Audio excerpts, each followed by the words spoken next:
Amigos queridos, nesta manhã feliz em nossas vidas, com os nossos corações vibrando alegria pelas infinitas bênçãos que a vida nos oferece, convidamos a todos a elevarmos o nosso pensamento a Jesus, nosso bom e amado Mestre, para buscarmos as sintonias felizes dos mensageiros de Jesus na terra e nesta vinculação feliz dos sentimentos, nas sintonias do bem e da verdade, irmos juntos sorver os nutrientes espirituais deste manancial de amor que o Evangelho trouxe para todos nós.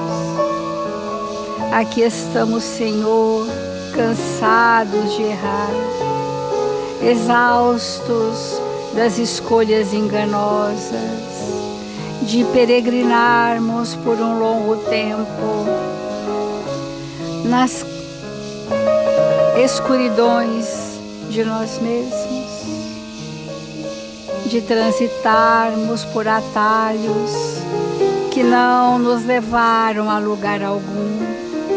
E hoje, aqui estamos, Senhor, arregimentados pelo Seu amor, sinalizados pelos Seus tarefeiros, de que é chegada a hora do despertar das nossas consciências, de nos despojarmos das amarras da ignorância para um porvir de luzes. Socorre-nos a indigência espiritual, Senhor, e dá que possamos em Seu nome aprender a servir. Assim, iniciamos as reflexões do Evangelho desta manhã. Obrigada, Senhor Jesus. Obrigada, amigos queridos, e que assim seja.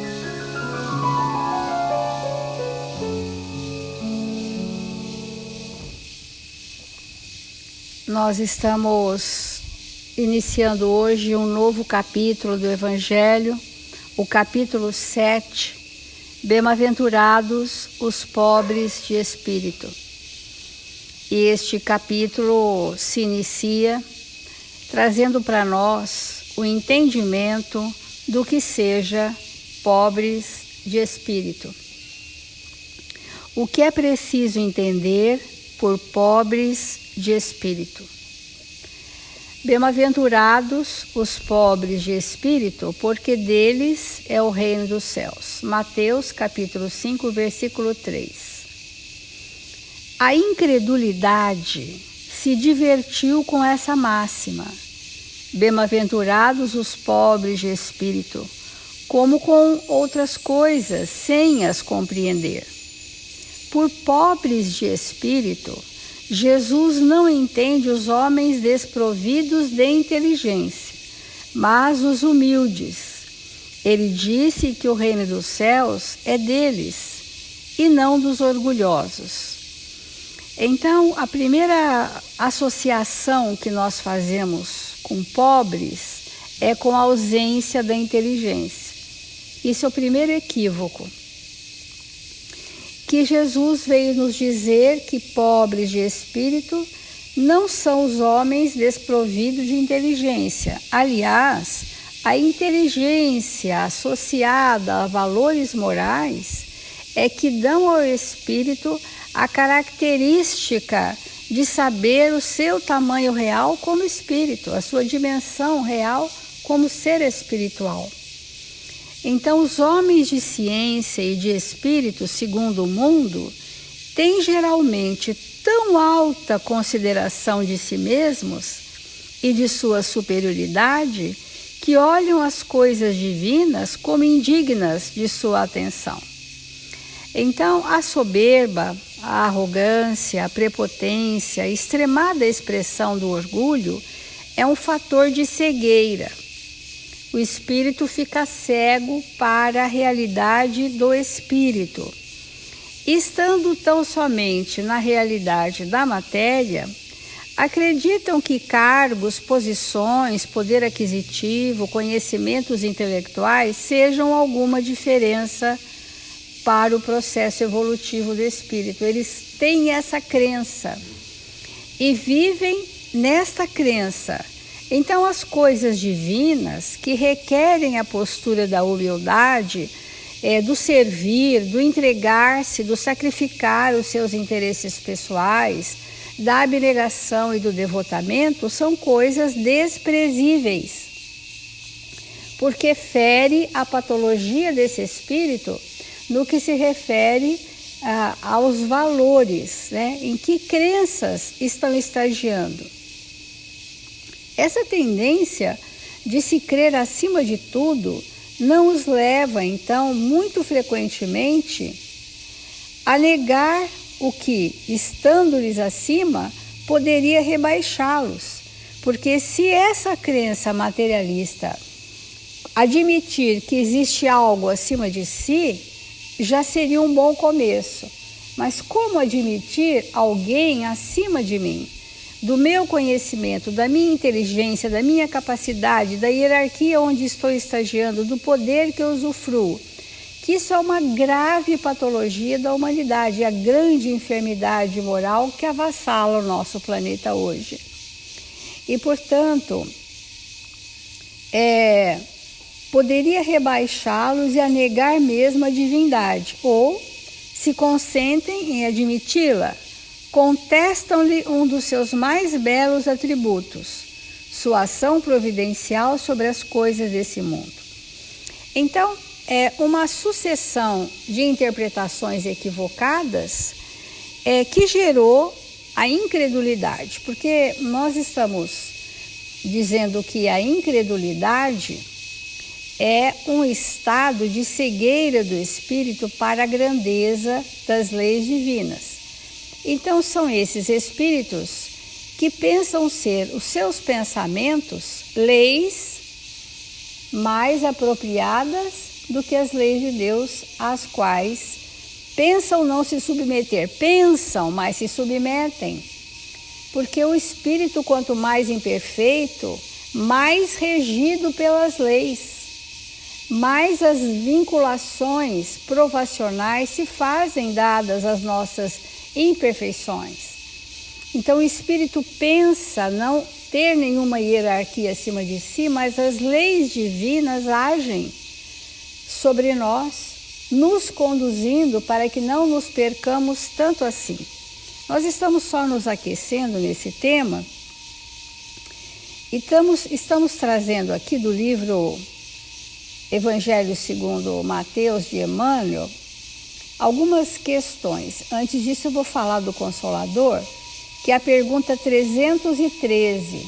Tudo para nós começarmos uma sensibilização coletiva para avançar no real entendimento sobre as questões da humildade, porque é disso que o capítulo vai falar.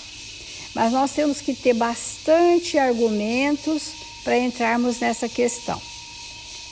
A pergunta é: como entender a bem-aventurança conferida por Jesus aos pobres de espírito? Resposta: o ensinamento do Divino Mestre referia-se às almas simples e singelas, despidas do espírito de ambição e de egoísmo. Porque não existe orgulho sem ambição e egoísmo. É bem interessante essa síntese que Emmanuel deu para essa questão. O espírito de ambição e de egoísmo que costumam triunfar nas lutas do mundo. Então, os vencedores do mundo usaram dos recursos do egoísmo e da ambição desmedida para vencerem, para se sentirem vencedores deste mundo. Não costumais até hoje denominar os vitoriosos do século nas questões puramente materiais de homens de espírito, né? de homens especiais, vamos dizer assim, quando apenas o que os classifica são as vitórias do mundo. É por essa razão que, em se dirigindo à massa popular, aludia o Senhor aos corações despretensiosos e humildes, aptos a lhe seguirem os ensinamentos, sem determinadas preocupações rasteiras da existência material. É muito importante nós considerarmos sobre quais crenças, o que eu acredito verdadeiramente que move as minhas ações pautadas no orgulho, na prepotência, na vaidade extremada, no materialismo que englobam todas essas questões, né? Então, ainda nesse aquecimento, tem uma lição de Emmanuel chamada Sejamos Ricos em Jesus. Quem julga pelas aparências quase sempre esbarra na areia móvel das transformações repentinas, a lhe solaparem o edifício das errôneas conclusões. Nós estamos falando qual é a base sobre a qual se alicerçam tantos equívocos. Então aqui quem julga pelas aparências está sobre areia movediça, porque é efêmera a aparência, é efêmero o poder do mundo, é circunstancial, são circunstanciais as hierarquias do mundo.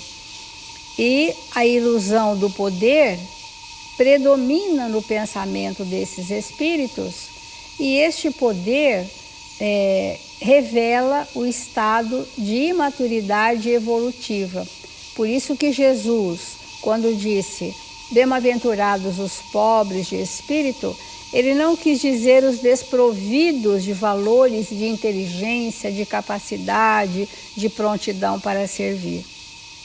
Existem criaturas altamente tituladas nas convenções do mundo, que trazem consigo uma fonte viva da humildade no coração. E isto que nós temos que discernir para libertar a nossa mente do julgamento. Então, diz Emmanuel, existem criaturas altamente tituladas nas convenções do mundo que trazem consigo uma fonte viva da humildade no coração. Enquanto que há mendigos de rosto desfigurado que carregam no íntimo a névoa espessa do orgulho a empanar-lhe o entendimento. Então, o julgamento de pobres de espíritos que sejam esses menos felizes, que sejam esses mais simplórios, esse é um erro. Às vezes, naquela aparência de simploriedade, que não são simples, ali está, naquele aqui chamado mendigo, estão espíritos altamente orgulhosos.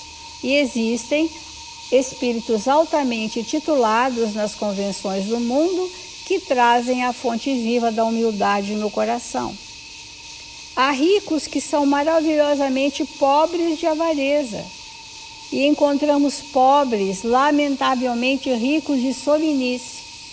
Então, tantos ricos ou pobres, se é que a gente pode classificar em duas categorias, nas duas características existem os espíritos altamente orgulhosos.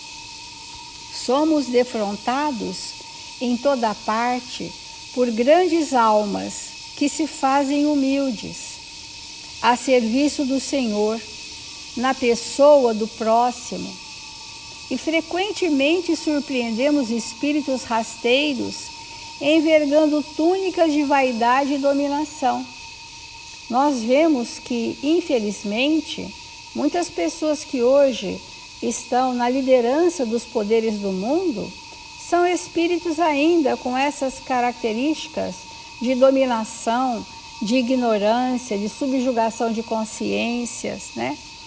Então, ainda nós vemos as chamadas, muitas vezes, lideranças do planeta em que vivemos são esses espíritos estagiando ainda nessa enfermidade. Então Jesus, louvando os pobres de espírito, não tecia encômios à ignorância, à incultura, à incipiência ou à nulidade. Não valorizou isso, né? Se era mais culto ou menos culto, e sim exaltava os corações simples, que descobrem na vida, em qualquer ângulo da existência, um tesouro de bênçãos, com o qual é possível o enriquecimento efetivo da alma para as alegrias da elevação. Então, o Evangelho vai nos trazer nesse capítulo, ou descortinar dos nossos olhos, tantas vezes embaçados pela ignorância espiritual, a vermos o que não víamos, a sentirmos o que nunca havíamos sentido, a despertar em nós a grandeza do espírito que somos na sua própria pequenez, na dimensão real do que somos. Então, pobres de espírito, na plataforma evangélica, significa tão somente pobres de fatuidade, de coisas efêmeras, de vaidade, de pretensos destaques intelectuais, de supostos cabedais da inteligência. É necessário nos acautelemos contra a interpretação exagerada do texto em suas expressões literais, para penetrarmos o verdadeiro sentido da lição. A pobreza e a pequenez não existem na obra divina, afirmação de Emmanuel. Então, esse capítulo vai trazer para nós profundas reflexões.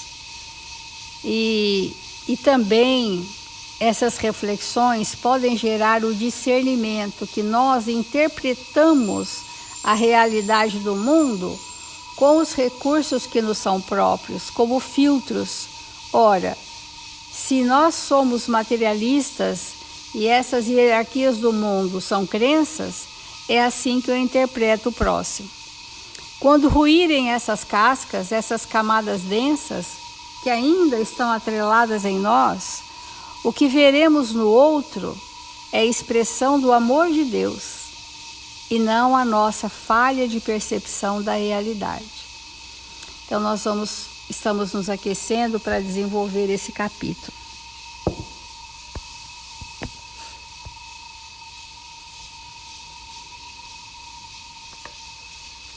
Cada vez mais, amigos, nós vamos compreendendo o trabalho que o Evangelho faz na nossa intimidade, a importância de Jesus ter trazido para nós, através da sua vivência, do seu movimento na terra, dos seus exemplos, essas leis divinas que nós vamos interpretar e sentir através do Evangelho. Então, quando Jesus fala essa frase para a humanidade, para todos os seus irmãos em humanidade, bem-aventurados os humildes, porque pobres de espírito são os humildes, ele traz um entendimento muito importante para nós. Eu gostaria de ler uma frase do livro Sinal Verde, de André Luiz, em que ele diz assim: estude a si mesmo, observando que o autoconhecimento traz humildade. E sem humildade é impossível ser feliz. Então, eu gostaria de reler essa frase, porque nós estamos abrindo um tema. O tema sobre o orgulho, sobre a vaidade, sobre a prepotência, sobre o egoísmo, e que tudo isso é eliminado na vida do espírito quando ele se põe a desenvolver a humildade. Mas ele nos deixa claro, André Luiz nos deixa claro essa frase: estude a si mesmo, observando que o autoconhecimento traz a humildade. Sem humildade é impossível ser feliz. Então, com isso nós vamos chegar à conclusão que quem é o orgulhoso? Aquele que não sabe sobre si. E aí vem uma pergunta: como, não sabendo nada, absolutamente nada, sobre mim mesmo, eu quero saber sobre as outras coisas? O que acontece quando o espírito, que não sabe nada sobre si mesmo, estuda, por exemplo, a física, a matemática, as ciências da área biológica ou da saúde, ou se adentra ao estudo das letras, das artes? O que acontece? Todo o conhecimento adquirido é deturpado.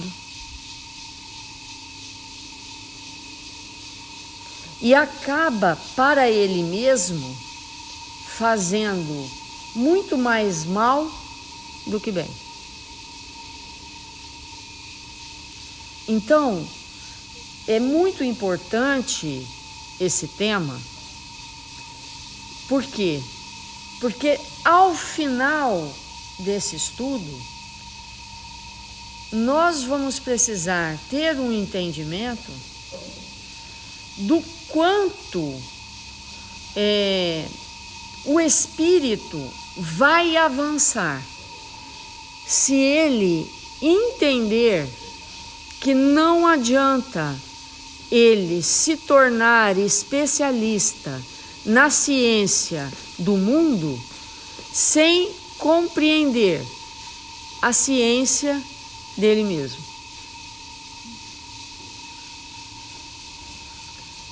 Daí a importância que nós vamos ter de viver esse entendimento.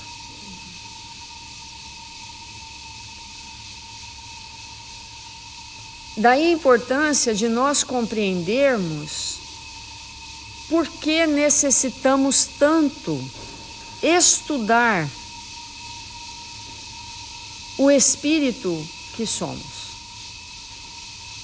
Esse é o entendimento.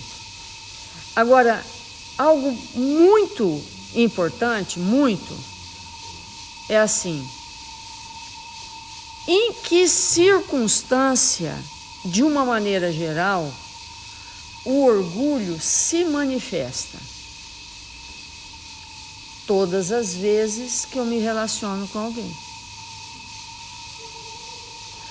Olha a importância disso. A segunda questão importante. A segunda. Uma é entender que esse orgulho e o egoísmo está assentado no completo desconhecimento de nós mesmos. E o segundo ponto é que essas duas características, elas se manifestam todas as vezes que eu me relaciono com alguém. Só que Jesus, na sua infinita bondade e misericórdia para conosco, seus irmãos menores, em evolução, que somos nós, ele nos esclarece que o relacionamento é a maior oportunidade que nós temos de nos humanizar, de nos tornarmos espíritos evangelizados. E, ao mesmo tempo que o relacionamento é essa maior oportunidade, é a partir desse contato com o outro que se estabelece o orgulho e o egoísmo. Porque se eu estiver numa ilha, sozinha, naufragou o barco, sobreviveu, só eu sobrevivi, estou lá na ilha.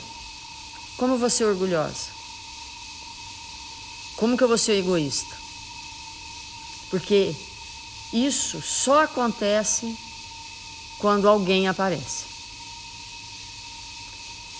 Então, usar do recurso mais extraordinário que o Pai nos oferece para acanhar todas as nossas percepções e dificultar o nosso caminho, é um estado absoluto de ignorância. O que vem confirmar o que André Luiz está dizendo. E para nós encerrarmos o nosso comentário de hoje, que está abrindo esse tema, e deve ser motivo de extremada reflexão para nós, nesse mesmo item, André Luiz diz assim, antes de eu ler, eu quero fazer uma distinção. Para nós, espíritos com extremadas dificuldades, a gente confunde, nós nos atrapalhamos demais sobre dois termos, felicidade e amor, né? O que é a felicidade e o que é o amor? Porque para algumas pessoas, no momento em que se drogam, elas chamam aquilo de felicidade. Para outras pessoas, no momento de desatino, em que elas cometem verdadeiros atos de violência, chamam aquilo de amor. Eu fiz isso porque te amo. Então, para a humanidade, essas duas palavras são muito vulgarizadas e mal interpretadas. E aí ele traz uma frase dizendo assim, em matéria de felicidade, e aí nós vamos entender felicidade desde aquela da concepção do homem primitivo, porque para o homem primitivo a felicidade pode ser comer uma carne crua de um animal que ele acabou de capturar, porque ainda nem conhece o fogo. Então isso é um estado de felicidade, né? Como do homem que já está super espiritualizado, que sente a felicidade de renúncia total de si mesmo para auxiliar o outro. Então ele diz assim, em matéria de felicidade, convém não esquecer que nos transformamos sempre naquilo que amamos. Então o amor do homem lá de Neandertal e o amor de Jesus ou dos espíritos crísticos. O fato é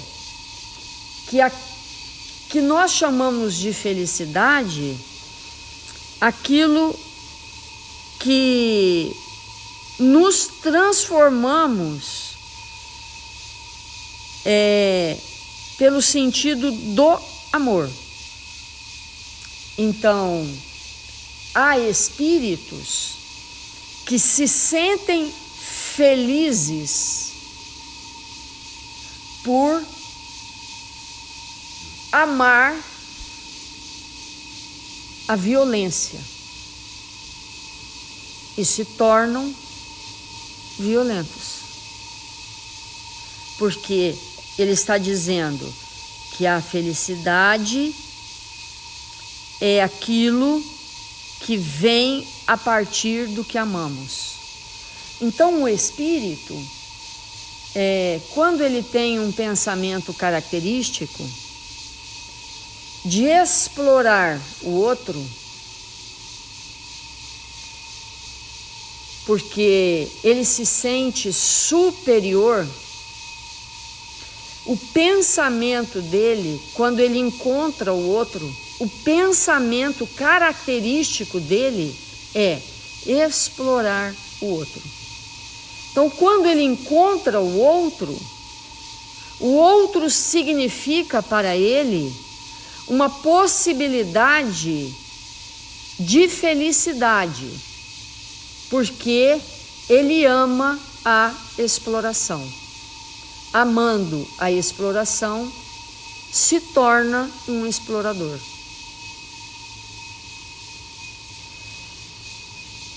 Então, é claro que nós estamos falando do equívoco dessas palavras.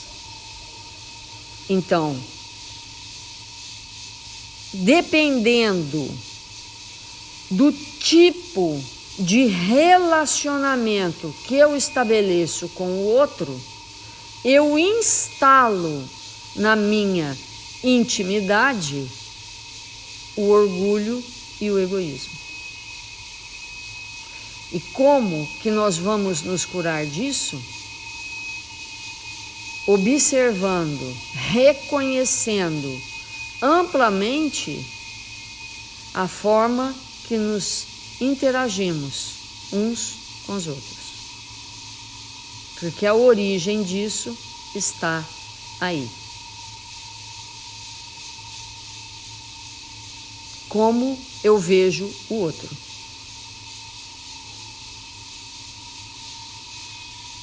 Então, esse tema ele é fundamental, porque os relacionamentos eles existem para nos salvar e não para nos comprometer. Vamos fazer a nossa prece.